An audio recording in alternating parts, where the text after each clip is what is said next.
इतनी काली कि जैसे आसमान ने धरती से नाता तोड़ लिया हो। चांद कहीं बादलों की मोटी परतों के पीछे कैद था और तारे जैसे इस रास्ते का नाम सुनकर ही गायब हो गए हों। दूर दूर तक सिर्फ बादलों की गड़गड़ाहट गूंज रही थी। बीच बीच में बिजली आसमान को चीरती और एक पल के लिए पूरी दुनिया सफेद चमक में डूब जाती। फिर सब पहले से भी गहरे अंधेरे में धकेल दिया जाता। सड़क कच्ची थी, ऊबड़ खाबड़, और दोनों तरफ इतने घने बरगद और पीपल के पेड़ खड़े थे कि उनकी टेढ़ी मेढ़ी जड़ें और लटकती जटाएं हेडलाइट की रोशनी में किसी दैत्य के पंजों जैसी लग रही थीं। हवा पेड़ों के बीच से गुजरती तो पत्तों की सरसराहट ऐसी सुनाई देती जैसे कोई फुसफुसाकर पीछा कर रहा हो। इसी सुनसान रास्ते पर एक छोटा मिनी ट्रक घरघराता हुआ आगे बढ़ रहा था। ड्राइविंग सीट पर था आर्यन, लगभग 25 साल का, हिम्मती लेकिन अंदर से थोड़ा घबराया हुआ। बगल की सीट पर बैठा था उसका दोस्त वरुण, जो बार बार खिड़की से बाहर झांक रहा था, मानो अंधेरे में कुछ देखने की कोशिश कर रहा हो, या शायद कुछ देखने से बचने की। यह उनका पहला लंबा ट्रांसपोर्ट सफर था। उन्होंने हाल ही में छोटा सा ट्रांसपोर्ट काम शुरू किया था और यह सामान सुबह तक चंदनपुर गांव पहुंचाना बहुत जरूरी था। आर्यन भाई, यहां तो हाथ को हाथ नहीं सूझ रहा। ये हेडलाइट भी जैसे पेड़ों में घुसकर मर जा रही है। अरे यार, तू तो बचपन से ही डरपोक है। गांव के रास्ते ऐसे ही होते हैं। थोड़ा खराब मौसम है बस। बिजली फिर चमकी। इस बार रोशनी में कुछ पल के लिए सड़क के किनारे खड़े पेड़ों की परछाइयां लंबी होकर सड़क तक फैल गईं, जैसे वे रास्ता रोकने के लिए हाथ बढ़ा रही हों। वरुण ने सीट पकड़ ली। मौसम खराब नहीं है, माहौल खराब है। सुना है ना तूने, लोग कहते हैं इस तरफ के रास्ते रात में ठीक नहीं रहते। आर्यन ने नजरें सड़क पर जमाए रखीं, पर गले की सूखी आवाज बता रही थी कि वह भी पूरी तरह निडर नहीं था। लोग तो बहुत कुछ कहते हैं, हमें बस काम से मतलब है। सुबह तक माल पहुंचा दिया तो पहला बड़ा कॉन्ट्रैक्ट पक्का। ट्रक की रोशनी झाड़ियों पर पड़ती तो अजीब आकृतियां बनतीं, कभी झुकी हुई औरत जैसी, कभी किसी बच्चे जैसी, कभी किसी झुके बूढ़े जैसी। वरुण ने एक बार पलक झपकाते हुए देखा। उसे लगा जैसे कोई झाड़ी के पीछे से हट गया हो। तूने देखा? क्या? कोई अभी यहां था। आर्यन ने गहरी सांस ली। बस तेरी कल्पना है। लेकिन उसी पल बिजली इतनी तेज चमकी कि पूरी सड़क दिन जैसी उजली हो गई और दोनों ने साफ देखा, सड़क के किनारे एक आकृति खड़ी थी। सफेद धोती कुर्ता पहने एक बुजुर्ग, हाथ में पुरानी लकड़ी की लाठी, लंबी सफेद दाढ़ी हवा में हल्की हल्की हिल रही थी। लेकिन सबसे अजीब थीं ये उसकी आंखें। वे अंधेरे में भी साफ चमक रही थीं। आर्यन, गाड़ी रोको, कोई खड़ा है। आर्यन ने तुरंत ब्रेक दबाया। ट्रक झटके से रुका और दोनों ट्रक से नीचे उतरे और बुजुर्ग को देखने लगे। कुछ पल तक वो बुजुर्ग वहीं खड़ा रहा, फिर धीरे धीरे उनकी ओर बढ़ने लगा। उसके कदमों की आवाज नहीं आ रही थी, बस उसकी लाठी की थक थक थक। बुजुर्ग उन लोगों के पास आकर रुका। बारिश की हल्की बूंदें उसके कंधों पर गिर रही थीं, लेकिन उसे जैसे कोई फर्क ही नहीं पड़ रहा था। बेटा, चंदनपुर जा रहे हो क्या? जी बाबा, सामान छोड़ना है। रास्ता यही है ना? बुजुर्ग ने कुछ पल तक उसे बिना पलक झपकाए देखा, फिर गहरी सांस ली। रास्ता तो यही है, पर रात बहुत लंबी है और ये जंगल उससे भी लंबा। वरुण की जान हलक में अटक गई। सावधान रहना बेटा, हर चमकती चीज सोना नहीं होती और जो दिखता है वो हमेशा सच नहीं होता। हवा अचानक तेज चलने लगी। पेड़ों की टहनियां एक दूसरे से टकराईं, जैसे कोई बेचैन हो उठा हो। बाबा, आप यहां इस वक्त अकेले? मेरा बसेरा यहीं है। एक बात याद रखना, रास्ते में शेरा का ढाबा आए तो वहां की दीवारों पर लगी तस्वीरों को मत देखना, बस खाना खाना और निकल जाना। दोनों दोस्तों ने एक दूसरे को देखा। सवाल बहुत थे, पर शब्द नहीं निकल रहे थे। बाबा, चलिए, हम आपको आगे छोड़ देते हैं। लेकिन वो वाक्य पूरा भी नहीं कर पाया, क्योंकि अगले ही पल बिजली चमकी और जहां बाबा खड़े थे वहां कुछ भी नहीं था। सिर्फ हिलती हुई घास और अंधेरा। वहां पर कुछ सेकंड तक सन्नाटा छाया रहा। फिर जल्दी से दोनों ट्रक के अंदर बैठ गए। आर्यन ने जल्दी से गाड़ी स्टार्ट की, वो कहाँ गए? शायद साइड में चले गए होंगे। लेकिन दोनों जानते थे वहां साइड में जाने लायक कुछ था ही नहीं। ट्रक फिर आगे बढ़ा। अब सड़क पहले से ज्यादा सुनसान लग रही थी। मोबाइल उठाकर देखा, अलर्ट, नेटवर्क गायब। अचानक हेडलाइट की रोशनी में कुछ बड़ा सा दिखा।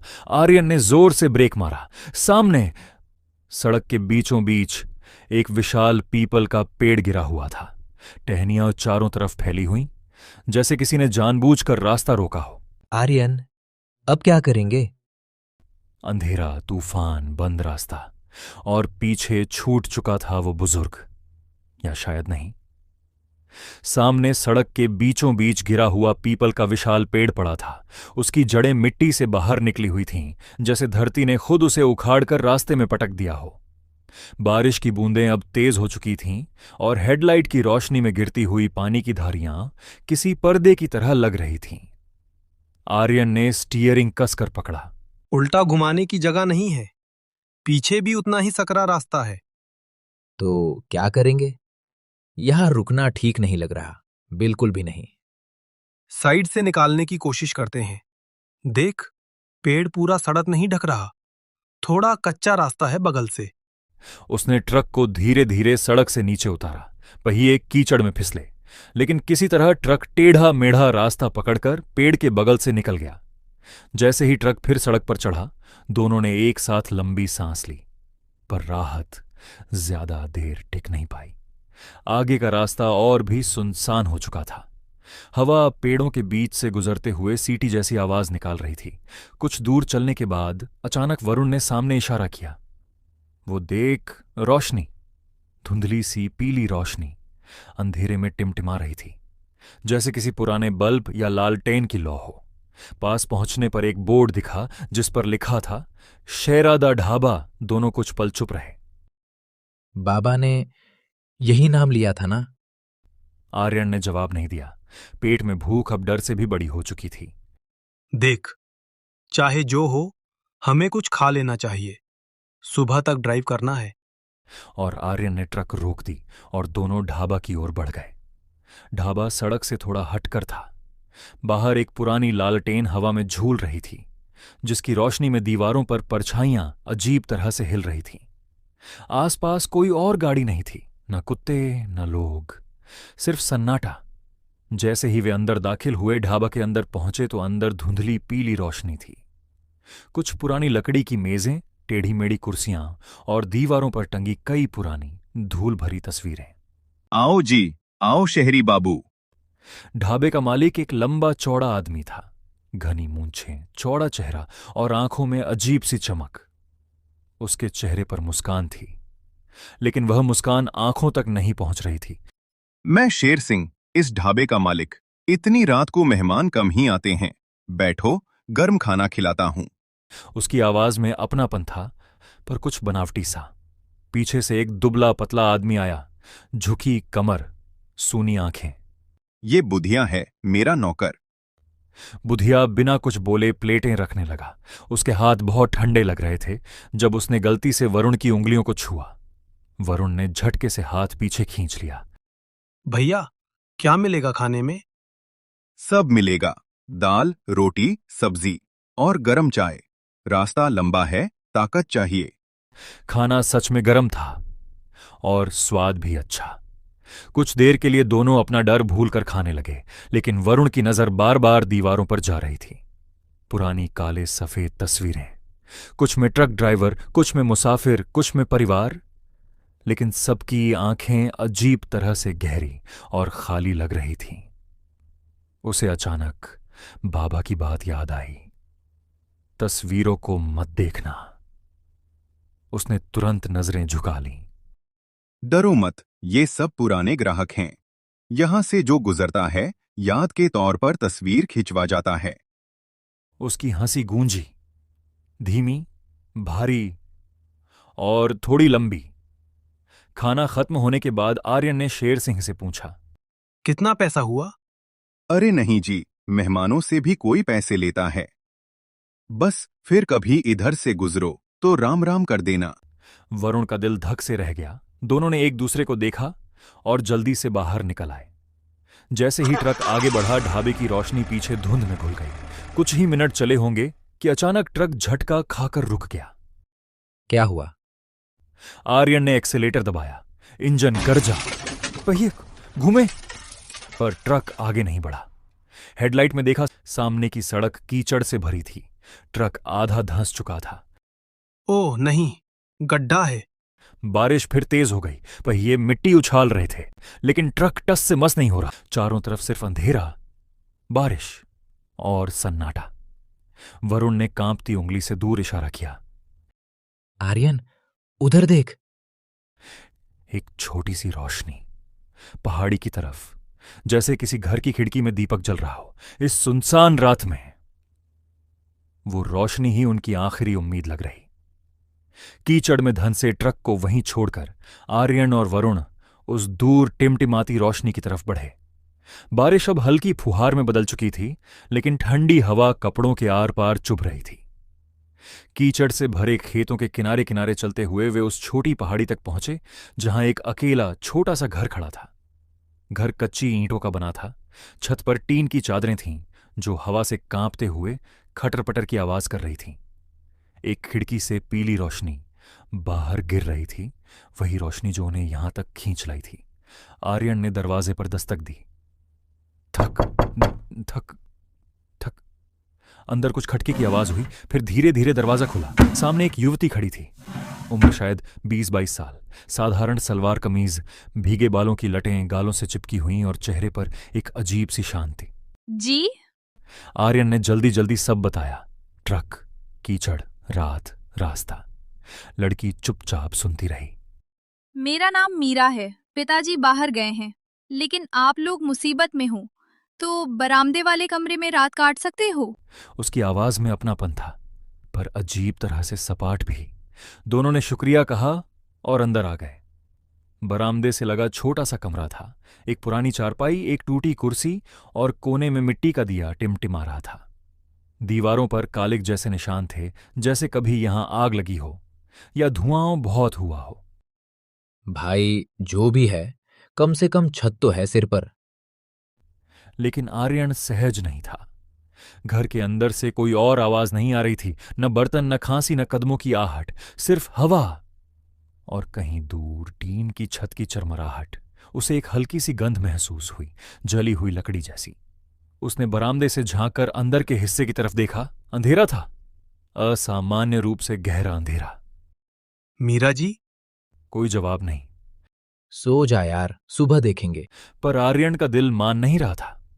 कुछ देर बाद उसने तय किया कि किसी और मदद की तलाश करे। शायद खेतों में कोई किसान हो, कोई ट्रैक्टर, कुछ तो। वह चुपचाप बाहर निकला। बारिश लगभग रुक चुकी थी। बादलों के पीछे बिजली अब भी चमक रही थी। खेतों के बीच पगडंडी पर चलते हुए उसे अचानक महसूस हुआ, कोई सामने खड़ा है। वही सफेद धोती, वही लाठी, सोमनाथ बाबा। बाबा। दोस्त कहाँ है तुम्हारा? वो उस घर में सो रहा है, मीरा नाम की लड़की। बेटा, तुम छलावे में फंस चुके हो। वो लड़की? कोई लड़की नहीं रहती वहां। जो दिखा वो सच नहीं था। ध्यान से सुनो। खेतों की तरफ जाओ। कुछ किसान रात में पहरा देते हैं, उनकी मदद लो। ट्रक निकलवाओ और अपने दोस्त को तुरंत वहां से निकालो। और याद रखना, पीछे मुड़कर मत देखना, चाहे कोई पुकारे, रोए या तुम्हारा नाम ले। बाबा की आंखें इस बार और भी गहरी लग रही थीं। बाबा ने बीच में ही सिर हिलाया।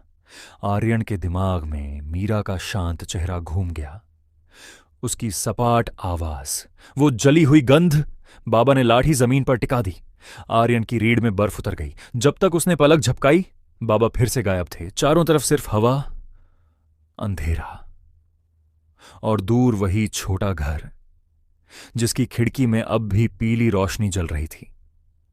और उस रोशनी में एक पल के लिए उसे लगा जैसे कोई खिड़की से उसे देख रहा हो। सोमनाथ बाबा की बात कानों में गूंज रही थी, पीछे मुड़कर मत देखना। आर्यन ने खुद को संभाला और खेतों की तरफ दौड़ पड़ा। कीचड़ पैरों से चिपक रहा था, सांस तेज चल रही थी, लेकिन डर ने उसे रुकने नहीं दिया। दूर कहीं टिमटिमाती लौ जैसी रोशनी दिखी। वह पास पहुंचा तो देखा 3-4 किसान मशालें लिए खेतों के किनारे खड़े थे। पास में एक पुराना ट्रैक्टर भी खड़ा था। उनके चेहरे सख्त थे, जैसे वे इस इलाके की रातों से अनजान नहीं थे। कौन है? भैया, हमारा ट्रक कीचड़ में फंस गया है और मेरा दोस्त वो ऊपर वाले घर में है। वहां एक लड़की।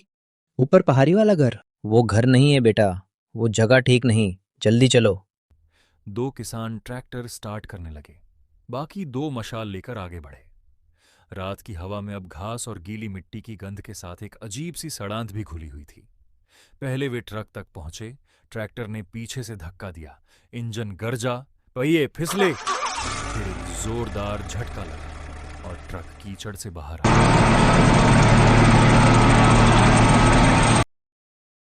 अब अपने दोस्त को निकालो, सुबह से पहले वहां से निकलना होगा। आर्यन बिना एक पल गंवाए पहाड़ी की तरफ दौड़ा। घर अब पहले से ज्यादा सुनसान लग रहा था। खिड़की की पीली रोशनी गर्द अब धीमी पड़ चुकी थी। दरवाजा आधा खुला था और हवा से हिल रहा था। छर्र। आर्यन अंदर घुसा। वरुण। कमरे में वही पुरानी चारपाई थी। वरुण गहरी नींद में था, जैसे कुछ सुना ही ना हो। आर्यन ने उसे जोर से झकोरा। उठ, अभी चलना है। क्या हुआ? तभी दरवाजे के बाहर आहट हुई। दोनों ने एक साथ मुड़कर देखा। दरवाजे की चौखट पर मीरा खड़ी थी, लेकिन अब वो पहले जैसी नहीं थी। उसके चेहरे पर कोई भाव नहीं था। आंखें स्थिर, बिना पलक झपकाए। बाल हवा में हल्के हल्के हिल रहे थे, जबकि अंदर हवा थी ही नहीं। उसकी त्वचा पीली लग रही थी, जैसे राख लगी हो। कमरे का दिया अचानक टिमटिमाया और लौ नीली सी दिखने लगी। आर्यन, ये... आर्यन को बाबा की बात याद आई। पीछे मत देखना, रुकना मत। उसने वरुण का हाथ कसकर पकड़ा। दोनों दरवाजे की ओर भागे। जैसे ही वे मीरा के पास से गुजरे, अचानक कमरे का तापमान बर्फ जैसा ठंडा हो गया। वरुण को लगा जैसे किसी ने उसके कंधे को हल्के से छुआ। बाहर निकलते ही वे भागते हुए पहाड़ी से नीचे उतरने लगे। पीछे से कोई आवाज नहीं आई, न पुकार, न कदमों की ध्वनि। बस एक पल के लिए हवा में धीमी सी हंसी गूंजी। वे ट्रक तक पहुंचे, जहां किसान इंतजार कर रहे थे। जल्दी बैठो। आर्यन ड्राइविंग सीट पर कूदा। इंजन स्टार्ट किया। हेडलाइट की रोशनी पहाड़ी की तरफ गई और दोनों की सांस वहीं अटक गई। जहां अभी कुछ मिनट पहले घर खड़ा था, वहां अब सिर्फ काले जले हुए खंडहर थे। टूटी दीवारें, जले हुए पेड़ों के तने और धुएं जैसे काले निशान। कोई खिड़की नहीं, कोई रोशनी नहीं। तो हम अभी कहाँ थे? आर्यन ने जवाब नहीं दिया। निकलो यहां से अभी। ट्रक आगे बढ़ा। पहिए सड़क पकड़ते ही आर्यन ने एक्सेलेटर दबा दिया। पीछे उस जले हुए खंडहर के ऊपर बिजली चमकी। एक पल के लिए लगा जैसे टूटी दीवार के बीच कोई सफेद आकृति खड़ी हो, उन्हें जाते हुए देख रही हो। ट्रक झटके से आगे बढ़ा, जैसे वह भी उस जगह से भागना चाहता हो। आर्यन के हाथ स्टीयरिंग पर जमे हुए थे, उंगलियां वो सफेद पड़ चुकी थीं। वरुण चुप था, असामान्य रूप से चुप। उसकी आंखें अब भी पीछे की तरफ जमी थीं, जहां कुछ मिनट पहले घर खड़ा था। चल, पीछे मत देख। बारिश अब धीमी हो चुकी थी, लेकिन सड़क पर धुंध फैलने लगी थी। हेडलाइट की रोशनी उस धुंध को चीर नहीं पा रही थी, बस उसमें एक पीली सुरंग बनती जा रही थी। आर्यन, एक बात बताऊं? जब हम कमरे से भाग रहे थे, किसी ने मेरे कंधे को पकड़ा था। आर्यन ने जवाब नहीं दिया। उसकी नजर सिर्फ सड़क पर थी। अचानक हवा में एक जानी पहचानी आवाज तैर गई, धीमी, भारी, लंबी हंसी। दोनों के दिल एक साथ धड़क उठे। वही हंसी, शेर सिंह की। आवाज कहीं पास से नहीं, चारों तरफ से आ रही थी, जैसे जंगल खुद हंस रहा हो। वो ढाबा, वो लोग, सब। अचानक ट्रक की हेडलाइट कुछ पल के लिए झपकी और फिर तेज हुई। उस छोटे से अंधेरे के पल में दोनों को लगा जैसे सड़क के किनारे कई आकृतियां खड़ी हैं, स्थिर, चुप। उन्हें जाते हुए देखती हुई रोशनी सामान्य हुई। वहां कुछ नहीं था, सिर्फ पेड़, सिर्फ धुंध, सिर्फ रात। धीरे धीरे आसमान का रंग बदलने लगा। काले बादलों के पीछे हल्की सफेदी उभर रही थी। पक्षियों की बहुत दूर से आती हल्की आवाज सुनाई दी। सुबह हो रही थी। जंगल पीछे छूटने लगा। सड़क थोड़ी चौड़ी हुई। दूर खेत दिखने लगे, फिर कच्चे घर, फिर एक छोटा सा मंदिर और उसके पास लिखा बोर्ड, चंदनपुर गांव में आपका स्वागत है। दोनों ने एक साथ लंबी सांस छोड़ी, जैसे कई घंटों बाद फेफड़ों में हवा गई हो। गांव के बाहर ट्रक रोककर वे कुछ देर चुप बैठे रहे। सब कुछ खत्म हो चुका था, या शायद शुरू। आर्यन, हम बच तो गए ना? शायद। तभी उसकी नजर वरुण की शर्ट पर गई। कंधे पर कीचड़ के बीच जली हुई उंगलियों जैसे काले निशान बने हुए थे। दोनों कुछ सेकंड तक उसे घूरते रहे। उसी पल दूर कहीं से हवा चली और उनके कानों में बहुत हल्की, बहुत दूर से आती हुई एक हंसी फिर गूंजी। चल, सामान उतारते हैं और यहां से दिन में ही वापस निकलेंगे। उन्होंने उस रात के बारे में किसी को कुछ नहीं बताया, बस काम खत्म किया और कसम खाई उस रास्ते पर, उस जंगल से होकर वे कभी रात में वापस नहीं जाएंगे। लेकिन कभी कभी रात को सोते समय उन्हें अब भी लगता है कि कोई दरवाजे के बाहर खड़ा है और दीवार पर बिना खींची हुई एक नई तस्वीर टंगी है।